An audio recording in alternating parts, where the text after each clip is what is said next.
Hello, I'm Mylea and welcome to All This Bliss.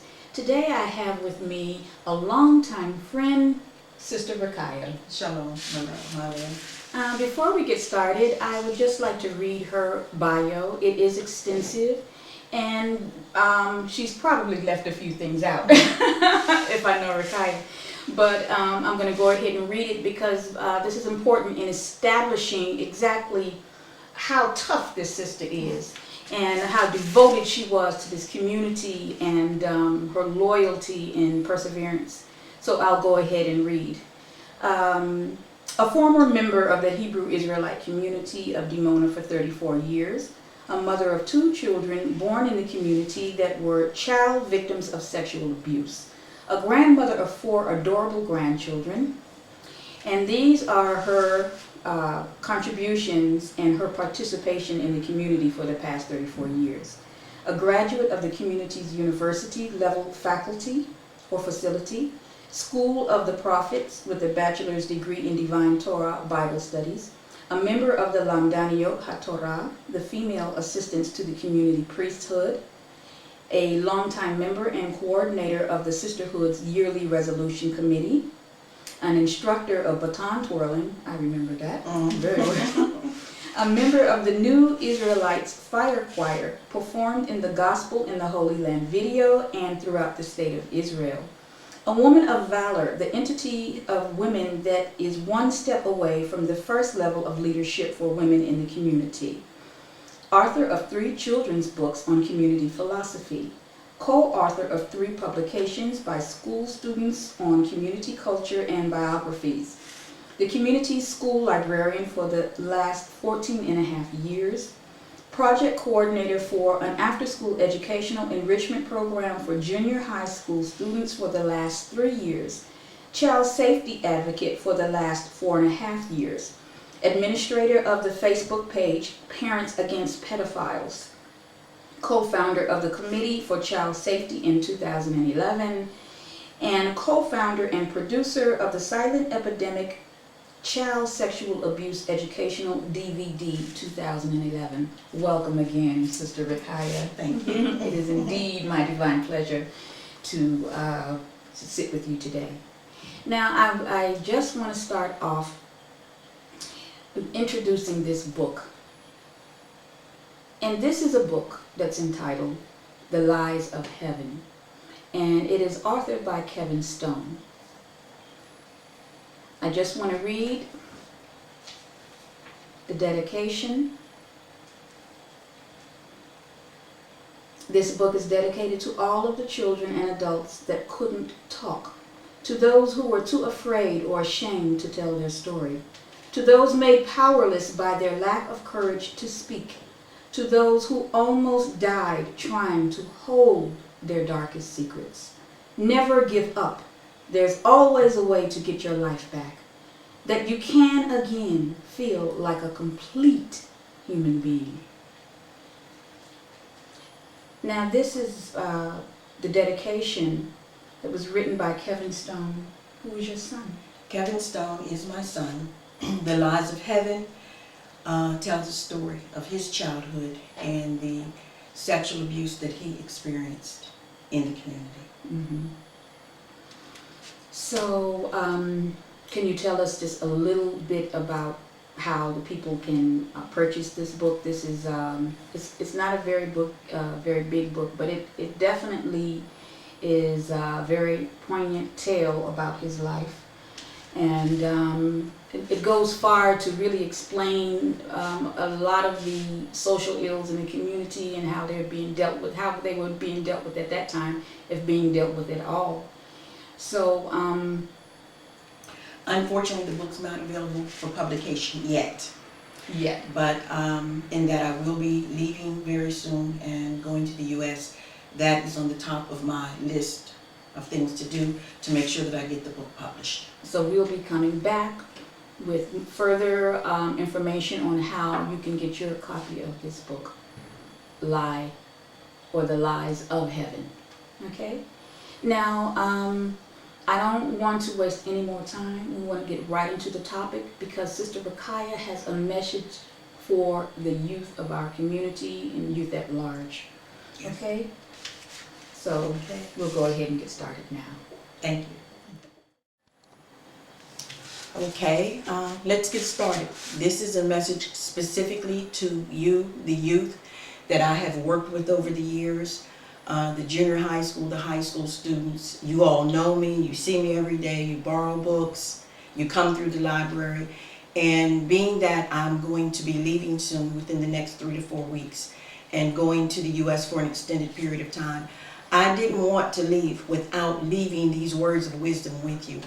The reality of the sexual abuse of children in the community, it's real. It's not something, and I know that you all have heard it. Some of you all have come to me and said, you know, I heard this, I heard that. I would be remiss if I left here and didn't leave a message with you all. We did develop the sexual abuse videotape for the DVD for the adults in the community. That was done. We wanted to start with the adults and the parents first, but we also wanted to leave a message with you. I don't know when or if the Committee for Child Safety will be able to get this information to you. So this is just something brief. It's a mini class. I'm sorry that I can't do more before I leave, but I just want to leave this as a gift of safety out of my love and concern for you all. So I'll get started. Some of the main points that I want to hit is, first and foremost, what is sexual abuse? So I'm going to give you the definition that is used in the field of the professionals in the field. Sexual abuse includes much more than just rape. So in case you were under that misconception that it's only rape, it's much more than that.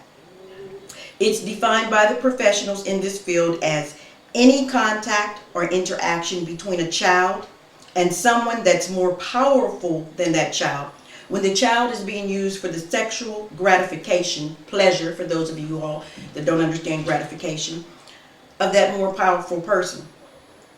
It doesn't matter if the person is an adult, if they're another child, a teenager, if they're male or if they're female. All of this falls into the category of sexual abuse, and all of it is a crime. It's illegal. It's also important for you to understand that sexual abuse can be physical, it can be verbal, or it can be visual. Meaning, in the physical sense, if someone is touching you, if someone is trying to penetrate you, if someone is fondling your body. Fondling is touching in a way where they're trying to arouse you or themselves. If they're asking another child to touch them or their private body parts. It can include oral sex, intercourse, or attempted intercourse. All of this falls under the category of sexual abuse. It can be verbal, in that there are comments that sometimes people make to you that are offensive and they are inappropriate.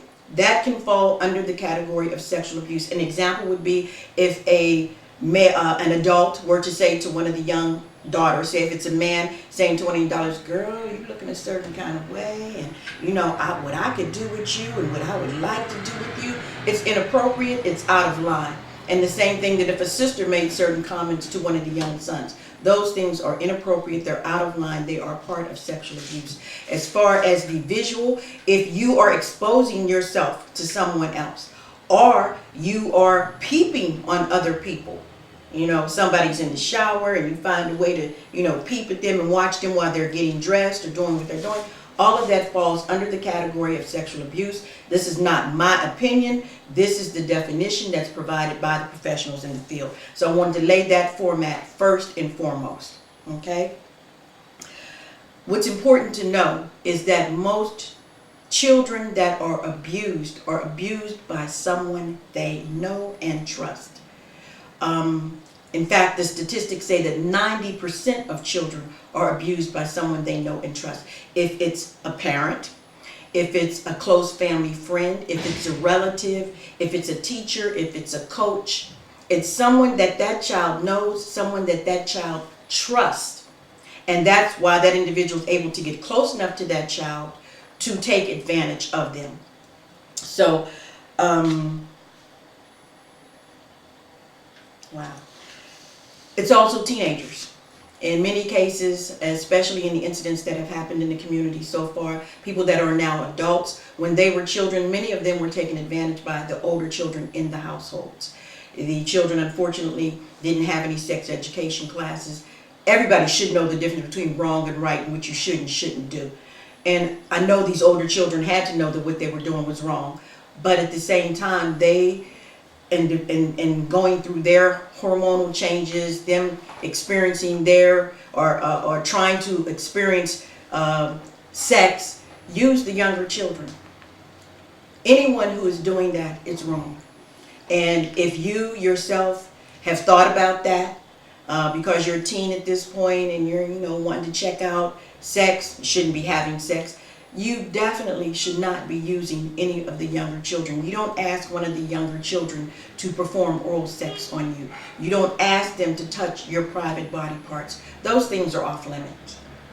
If any of you are doing that, if any of you have been asked to do that, you have either been an offender or you have been a victim. Okay? So you have to understand those actions, those behaviors are out of line. They're not normal. If you are a victim and this has been going on since you were a young child, and you're at this point thinking, okay, well, that's just the way life is. That's normal. It's not normal. It's not acceptable. And you should find a way. Find the courage to go and report this abuse. It's abuse. You have to stop it. It's the only way you're going to stop it. You've got to go and tell somebody. Okay? You've got to understand that. There are those now on the committee for child safety that you can report this to if you want to report it inside the community. I know some of you feel that, okay, if I go to the police, if I go outside, I'm going against my community. I'm going against my people. I'm destroying the kingdom. So for those of you that are unable at this time to go and take it outside, take it to one of the members of the Committee for Child Safety. That would be Sister Racayah, Sister Adina, or Sister Eli. During the next 3 to 4 weeks that I'm still here, if you feel like you need to come and say something to me, you can come and tell me. But you have to understand, my position is that these things need to be reported to the police and that those individuals, those offenders, need to be prosecuted. If it's a child offender, he or she needs help. And they need professional help that right now we just don't have in the community. There are those who are trying to work on that, trying to get it together, but at the moment, we don't have those things. Okay? You can also, if you want to report outside, you can go to the school counselor. She is obligated to report. You can go to the school principal. She is obligated to report. You can dial the Maslan Rape Crisis Center. The number is 1202 for females, 1203 for males, and they will give you the help that you want. Whatever you do, don't go directly to the police station, because the police have a tendency sometimes, the Dimona police, of playing you off because of their political interaction with the community, and they may not necessarily take the steps that they by law should take. So what you do is call the Maslan Rape Crisis Center, get one of them to go with you. If you have the kind of relationship with your parents where you can tell your parents, tell your parents. I don't recommend that each victim go to different individuals, because that allows for it to remain in the community as if it's just an isolated case. I'm recommending that you use the Committee for Child Safety that was developed, because that way they'll have all of the information, and say they get 4 names of 4 different victims and it's the same offender. But if it's 4 different people that this has been reported to, everybody doesn't know that. So that's why I'm recommending. Okay? Definitely don't destroy the evidence. Anyone who is a victim of abuse, especially if you've been penetrated, if there are marks on your body where someone has kissed you a certain kind of way and left marks on your bodies or scratches or whatever, do not destroy the evidence. Okay?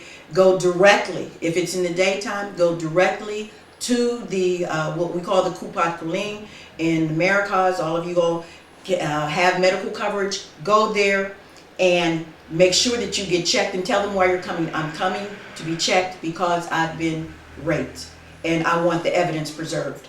They can do the DNA testing. If it's after hours when the Kupai Kulim is closed, you can go to the Mirage Center, which is not far from the community, and have that same testing done. Okay? Do not destroy the evidence. If you decide you want to prosecute, that is your evidence. That's your proof that something happened, and that helps to solidify your case. So definitely, whatever you do, do not destroy evidence. I know how hard it can be for victims to come forth.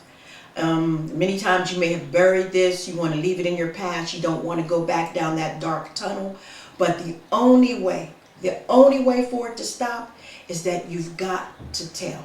You've got to find the courage in you to tell. If you've got a good friend, go to your friend, ask your friend to go with you. Okay? All victims, I recommend that you get professional counseling and therapy for what has happened to you. It doesn't just go away. And sometimes people want to say to you, oh, just get over it, stop tripping, you know, it happened a long time ago, go ahead and live your life.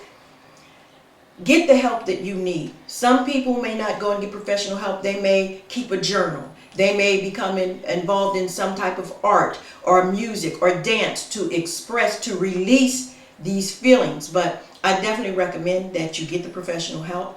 Again, we are looking at developing avenues in the community for those who want to work within the community, but they're not available at this time. But please, by all means, get the professional help. That's to the victims. To the offenders, if you are an offender, if you know that you have been doing this to small children, if you know you look at small children and you fantasize and you think about what it would be like to touch them or have them touch you, there's something seriously wrong with that. And you too as well have to go and get professional help. Okay? It's not enough to say, I'm not going to do it, I'm not going to do it. Then you look up a year later, 6 months later, and you find yourself doing it again. Okay, I'm not going to do it. You have to get some help. Okay? Maybe you've been a victim yourself. And maybe in your mind it's okay to do this to somebody else because it's been done to you. That's not the case. Okay? Those are some of the main points that I wanted to share with you.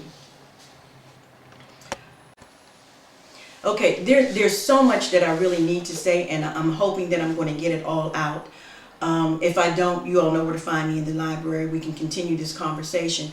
But one of the things you have to understand is the negative effects of sexual abuse on the victims and the negative effects even with the offenders.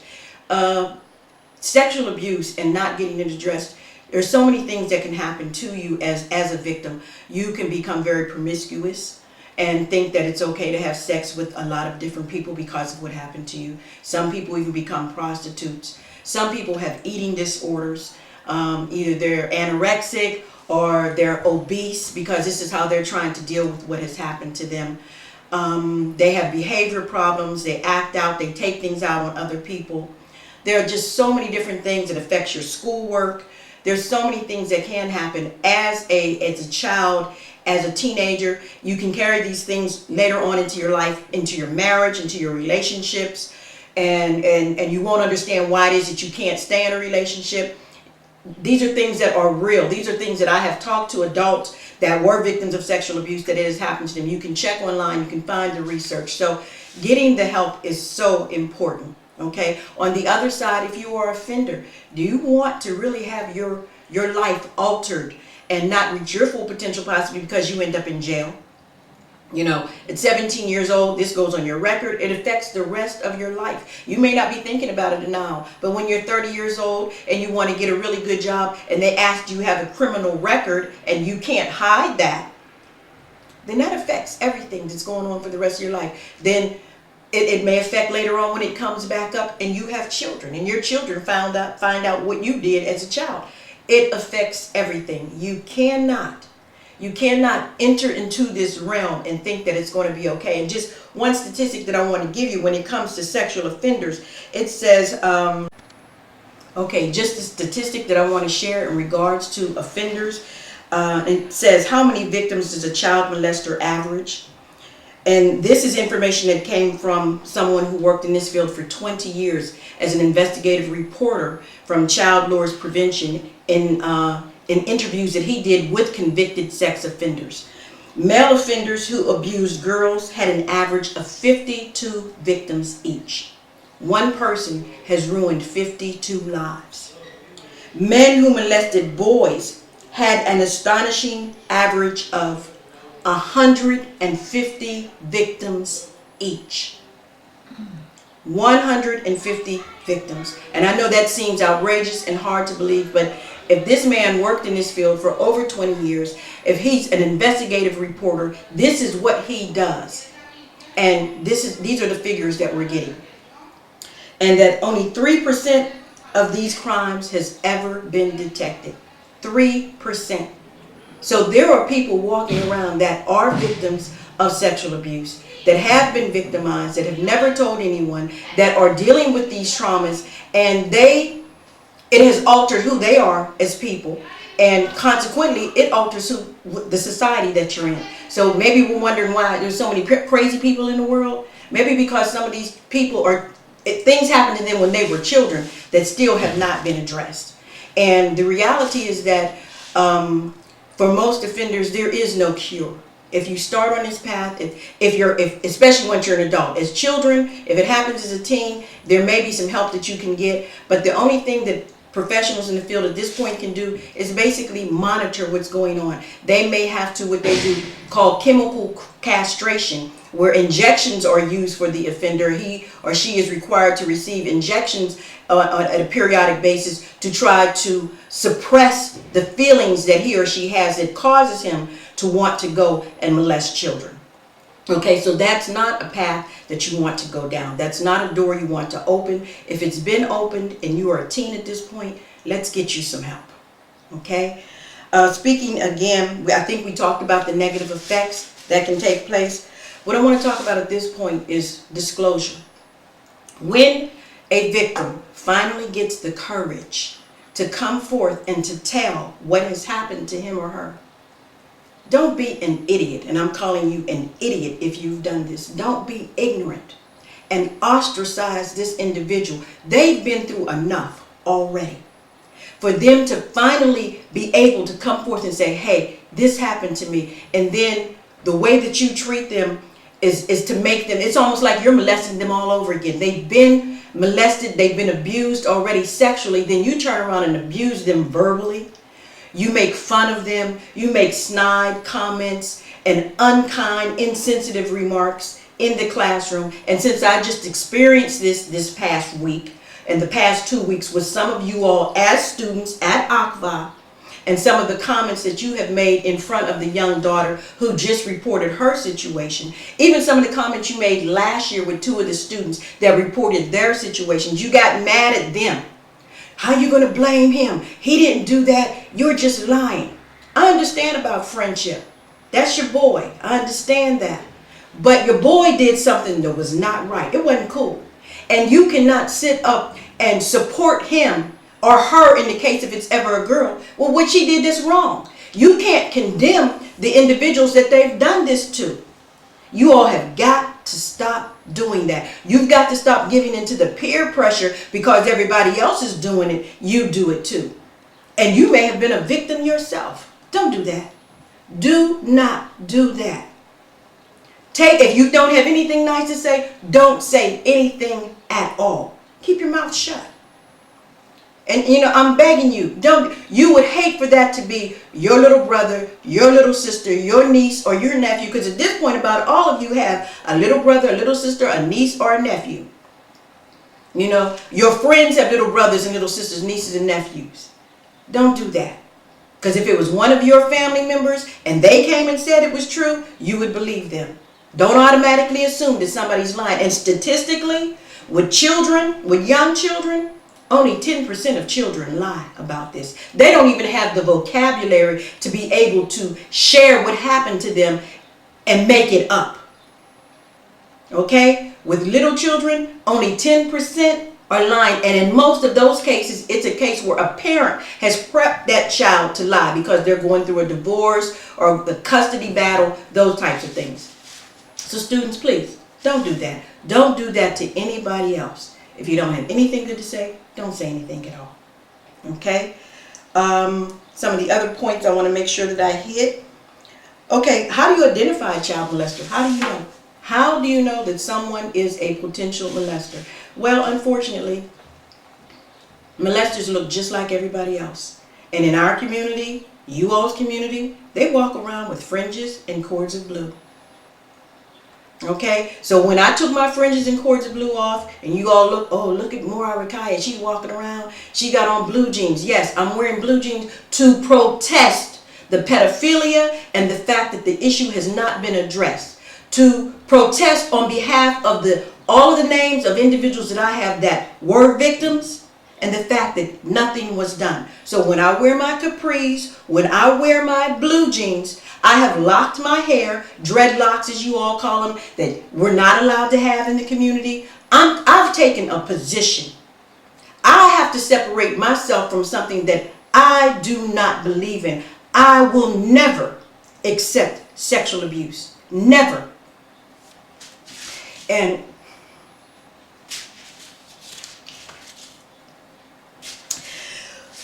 I promised myself that I wouldn't cry. But you all have to understand. You have to understand that those of us that have taken this position, we're not trying to destroy the kingdom.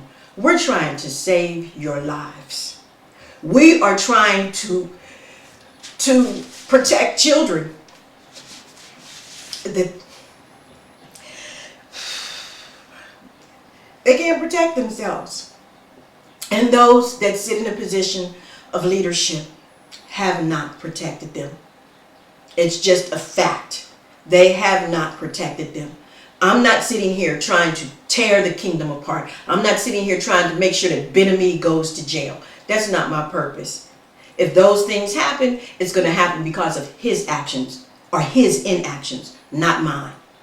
If the community ends up getting torn apart, it's because of those things that were done that were not addressed. And believe you me, before I ever went outside, before my son ever went to the newspaper, we went to community officials first. We sat with princes, Nisi King. We sat with priests. I sat with Sareen. And everybody's position and instructions to me was just trust in the process, Racayah. Trust in the process. Well, what is the process? Because if these offenders have not been put out of the community, but they'll put me out of the community, they'll put one of the victims, her name was read right along with mine, being put out of the community, but the individual that offended her is still walking around scot-free. You all, I have no choice, no alternative but to address this to where it has to be addressed, because I will not sit by and allow any child to become a victim of sexual abuse. That's why I'm sitting here telling you these things today. I don't want you to be a victim. I don't want you to be an offender. If you have been a victim, I want you to get the help that you need. This has got to stop. You all, as the teenagers in this community, have to know about sexual abuse. You have to know that it's wrong, and you have to know that you have an obligation as a so-called son of or daughter of Yah, that you stand for righteousness. You have an obligation to protect these other little children. I'm putting that on you. I'm not getting ready to be here. Some of your parents work long hours. They're not at home. You all have an obligation. Step up to the plate. You say you in the kingdom. Okay, I want to see what you're going to do. If you are in the kingdom, that's your obligation and your responsibility within the framework of the kingdom to stop this. That's what I'm putting on you. Okay, if there are any other, I think that I've probably covered most of the points that I wanted to make sure that you all were aware of. If you have any questions, again, I will be in the school library until July the 11th. That is my last day. You know where to find me. Come talk with me. Please give this your serious consideration. Understand what you have to do, because the parents aren't going to do everything. They can't do everything. They can't be everywhere with you. They can't be everywhere with the little children. We have to begin to teach the little children that it's inappropriate, that it is wrong for anyone to touch them or to ask that child to touch them. So you all have to understand that. You all have to help make this happen. You all have to help protect the children. Be safe. And if there's anything that I can do to help you, even once I leave, I'm on Facebook. You know I'm on Facebook. You can inbox me with any information. If you need to inbox me now, you can do that. But please, I want you to be safe. I want the babies to be safe. And I want the best for all of you. That's all that I have to say on that.